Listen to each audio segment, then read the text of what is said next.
So you want to sell vintage items. Let's talk about 10 ways that you could do that.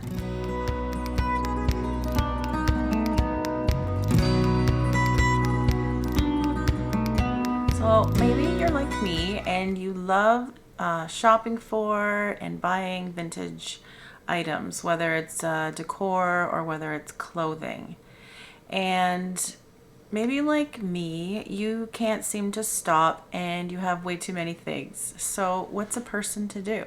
So here's where being a vintage reseller might be a great option for you. Now, this could be something that you do as a hobby on the side, just something for fun, or it could be something that you can develop into a full-time job.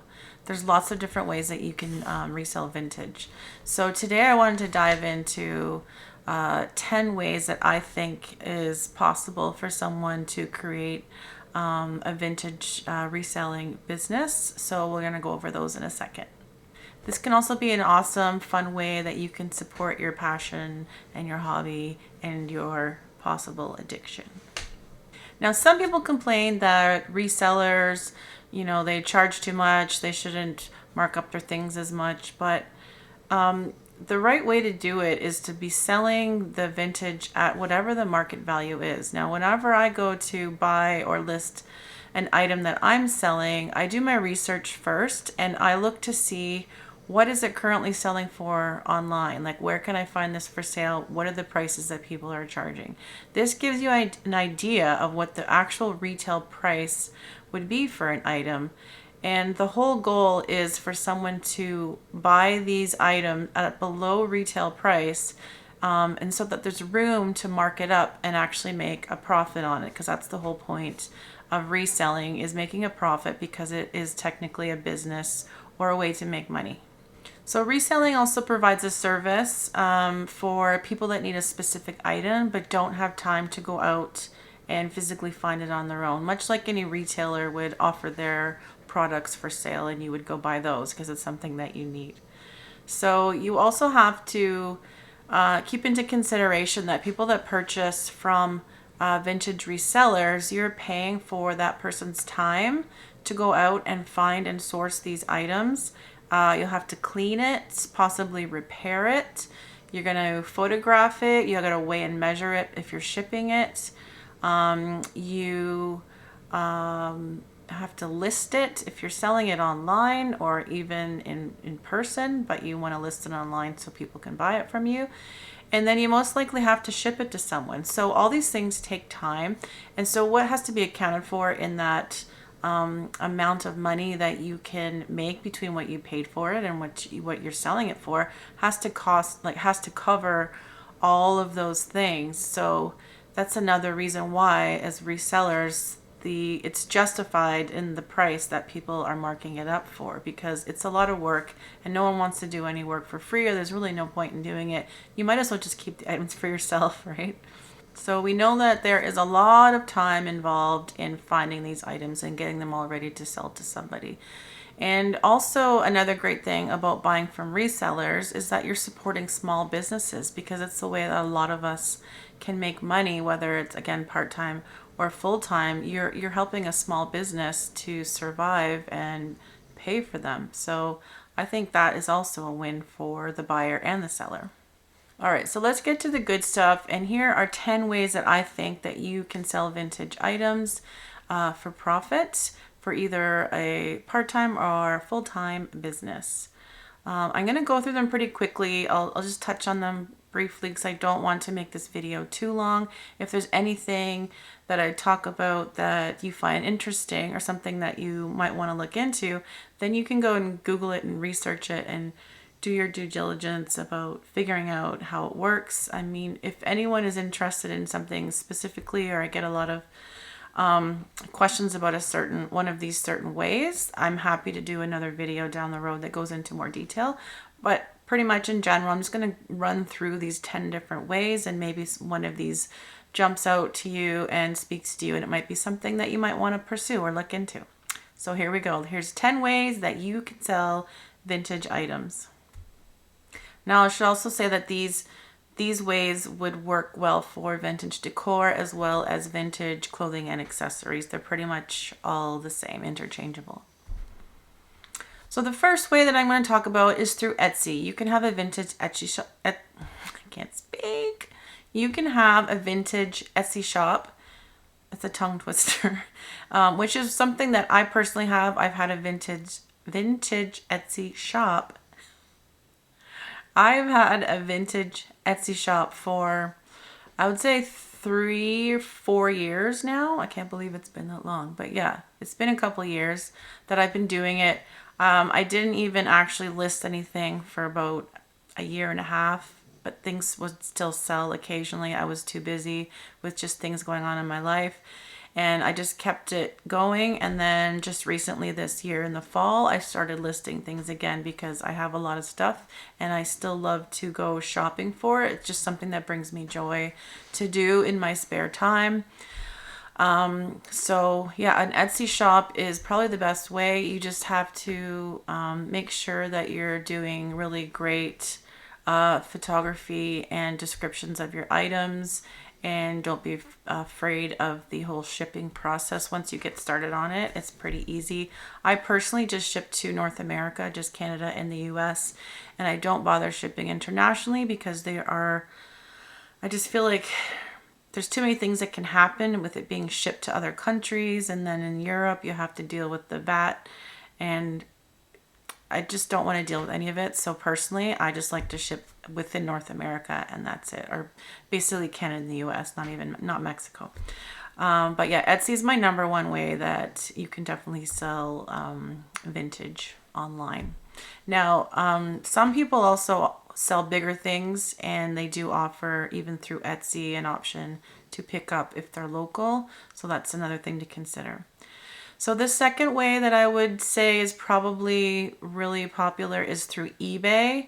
Now, I personally don't love eBay. I've never purchased anything off eBay. I did sell one vintage piece of clothing years ago and had a really terrible experience with that, but that's just my personal way. A lot of people make a great living selling on eBay. I guess once you can figure it out and you know the systems, then it's a great way to resell anything, not just vintage. I know a lot of people sell lots of other products on eBay as well, but for vintage there's lots of that on there as well. So that would be the second way. Now, a fun way would also be to have a permanent booth in an antique mall where you can take all your goods out of your house and set them up, merchandise them, make them look pretty, and you have to price it all. And then the people that run the antique mall would then be the ones that would, ring up that sale for you if someone was to purchase it, and then you would get the money from the antique mall. Of course, they take a commission on it, and you have to pay for your booth fees as well. And that can vary like across the country. No matter where you go, it depends where you are, how much that's going to cost, but there is a fee for that. So you just have to take into consideration some overhead costs that you might have selling in a physical booth. But that's a fun way to, for me, I have my name on the waiting list for a few because I wanted to try out having a booth, but it would get all the stuff out of my house and into one place where people can actually see it. And, some people just like to go in and have that physical space. It's like having your own store, but you don't have to work there all the time. And you just have to go in once every week or two and, tidy it up and refill it and bring in some new stuff and make it look good. But it's a nice way to have it like sit and people can shop while you're not even there. So consider having a booth in an antique mall. Now, number 4 is if you have any flea markets or antique shows that come through, like maybe a day or a weekend thing at different points throughout the year, and then you can rent a space at these weekend flea markets or antique shows and just have a booth. Maybe that's something you do like once a month in the summer, or twice a year, something like that, where you keep collecting stuff and then you just sell what you can during that one day or weekend time. If you don't want to sell online and if you don't want to have a physical booth, that's another way that you can do it. Number 5 is you could do online auctions. So the one I'm in Ontario, Canada, and one I don't know how far this goes, but I do buy a lot of items through a company called Max Sold. I think it's in the States. Correct me if I'm wrong. If it's not, you can just Google online auctions near you. It's basically like an estate sale, but online. We don't tend to have a lot of physical estate sales here in Canada for some reason. I know in the States you guys have a ton of physical estate sales, and I'm jealous of that because they look like a lot of fun, but we don't really seem to get them. I don't know why. People have garage sales, I guess. I don't know how they get rid of things around here, but anyways, Max Sold is a great online auction where I purchase things as well. But if you accumulate a lot of vintage items, it would be really easy.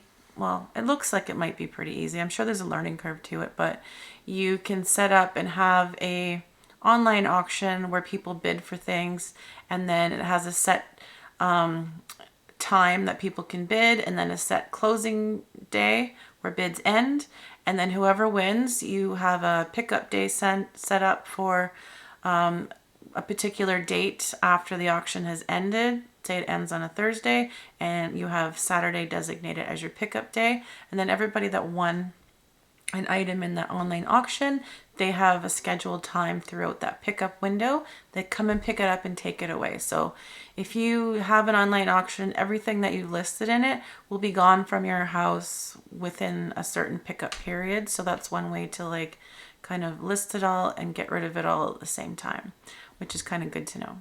So check out online auctions if that's something. You could just do one a year, you could do one a month, you could do one a week. Depends on how much, how much stuff that you actually accumulate and how fast. Yeah. And then number 6, I would say to list on Facebook Marketplace. Maybe you just have a few things here and there. There are people that sell their vintage through an online marketplace shop. They just list all the stuff they have available, which is good if you have larger pieces as well as smaller pieces. But people seem to be using Facebook Marketplace a lot more. It used to be Kijiji or Craigslist, whatever, and now I find that Marketplace is now a really good way to find specific items because it's searchable.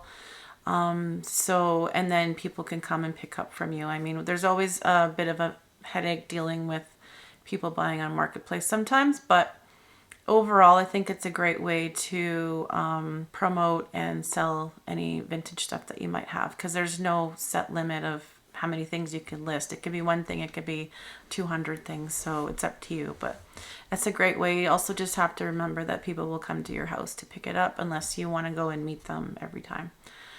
And then following up with Marketplace, another way that people are selling vintage is through Instagram and having Instagram shops. So a lot of people will have, I do also have an Instagram account for my vintage business, and I stopped using it a couple years ago, and then just recently I've just started posting again on that vintage account as I'm going to start selling some of my larger items and some of the artwork I have through Instagram for local pickup or delivery for a fee.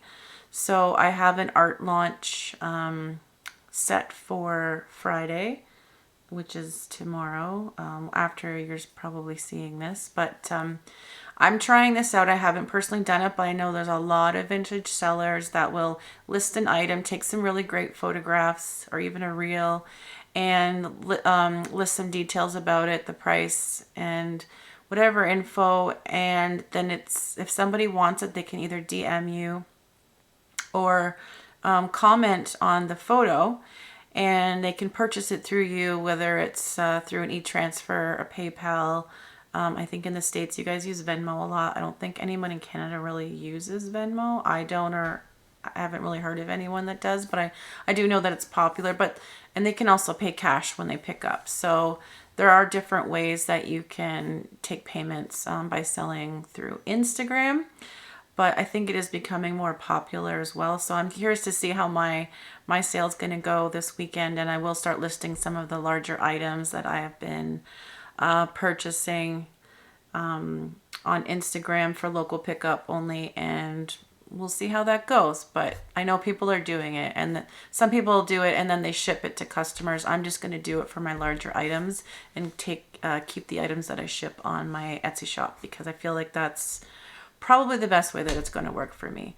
And to say that you might find that several of these things are ways you can combine to do yours as well. So I have my Etsy shop. I'm going to do Instagram, and who knows, I might have a pop-up booth one day, or I might get a physical booth one day. So you can do more than one of these to, support your business as well. You don't have to pick just one necessarily. So that was number 7. Number 8 I have is you can have your own website. So if you have like a larger following, maybe you do have an Instagram that you start where you're photographing a lot of your vintage items and you can get a big following. Maybe you have a YouTube channel where you shop for vintage, or do something online where you have a following.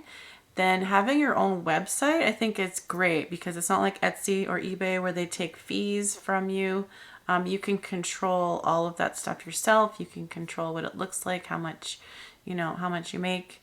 You just have to direct people. You don't even have to have a following. You can advertise it. You can use Pinterest to get traffic there. You can use Instagram to get traffic, Facebook, whatever. Social media can get a lot of traffic to your website. There's probably a lot of work involved in the promotion of that. You might even have to pay for advertising to get your customers to your website, but that would be another great way to sell your vintage items. You could also add in new wholesale items as well and have just a whole decor store online, which is something in the back of my mind that could be a great future option, but we'll see. It's good to have big dreams and big goals, but have your own website if that's something that interests you. And number 9, I would say another quick way is to have a yard sale or garage sale. If you have lots of stuff you've accumulated and maybe some of it's really old and some of it's not that old, have a garage sale or yard sale. I mean, you could set it up to look really pretty, and vintage stuff, price it what you think it's worth. You might want to haggle with or negotiate with people, but you can stay firm to your prices. You can just advertise it as a vintage sale and prices as marked, and if people don't like that, they don't have to come. But you might find that there's lots of people locally that will come to your yard sale or garage sale or whatever you want to call it. Pick one day a month all summer, or just have one big one at some point, like collect it all and do one giant sale and get all the work done in one day. So that's another way you can do it. And then the last one I have is that you could do a pop-up shop or a pop-up booth if there's something else that's popping up. And that might be like something where you rent a space for, like a week, a month, 3 months, something like that, depending on if you have a local, a small mall that has empty space that maybe could use a tenant or bring in some money for a while. You could, start a little shop in there. Or maybe sometimes you could find space in a mall, an antique mall that has room. Maybe they would be able to negotiate a temporary, say 2-month lease on a booth. It's something you can try if you don't want to commit to that permanent, full-time, longer-term booth. That's maybe something that you can do. Or maybe there's another retailer that has space that you know and have connections with that you can, say, can I have a corner of your shop and I just want to set up my things for a little while and see how it goes. But those are 10 ways that I can think of that you can sell vintage and be a reseller of vintage, and maybe a way to alleviate some of your collection tendencies. I don't know. If I missed anything, then, leave it in the comments for others to hear about. Maybe there's another way that I totally missed and forgot about that is an easy way to be a reseller. But I hope you liked some of those ideas. It gave you something to think about, and to think about if any of these ways might work for you or that you might find them interesting. And just know that you're not alone. There's lots of us that love buying vintage and buy too much of it. And you have to figure out what to do with it all in the end, because I know if you're like me, like you just don't have anywhere to put it all. You find nice things and you just put it in a box and it sits there and then no one will see it. But the whole point of buying vintage is to, give items a second chance, a second home, find someone else that will love them again and use them. So we don't want to hide them away in boxes. We want other people to find them and, love them as well, like we did. So get your stuff out of the boxes, get selling it. I think it would be a win-win for everyone. You can still find and buy beautiful things, and then you can help people, across the country that are looking for those things. You can supply it for them. So I think it's great. So if you found this video helpful, please subscribe and give this video a like, and that way it will reach more people that need to see it. So thanks for watching. Have a great day, and we'll see you next time on Wildish Living.